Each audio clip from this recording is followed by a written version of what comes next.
আপনাদের মাঝে বক্তব্য রাখবেন যে মাহিনের ফুফাতো ভাই ঘটনার প্রত্যক্ষদর্শী আপনাদের মাঝে সংক্ষিপ্ত বক্তব্য রাখবেন জনাব মোহাম্মদ রায়হানকে আমি এই পর্যায়ে বক্তব্য রাখার জন্য অনুরোধ করছি।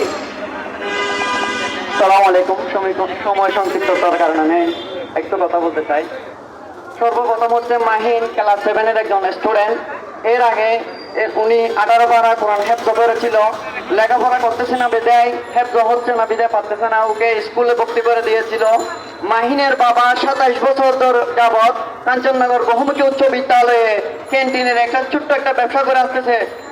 ওই স্কুলের শিক্ষক আব্দুল সত্তার স্যার জানে মনা কিরকম। মনা বললে ওখানে খুব সুপরিচিত একজন মানুষ। মাহিনকে যেভাবে হত্যা করা হয়েছে বেধড়কভাবে বেঁধে, আপনারা সোশ্যাল মিডিয়ায় দেখেছেন। মাহিন হত্যার বিচার যদি খুব অল্প সময়ে যদি না হয়, আমরা মনে করব ফেসিবাদীরা এখনো আমাদের দেশে এদের রাজনীতি চালিয়ে যাচ্ছে। আর যে আবু সাইদ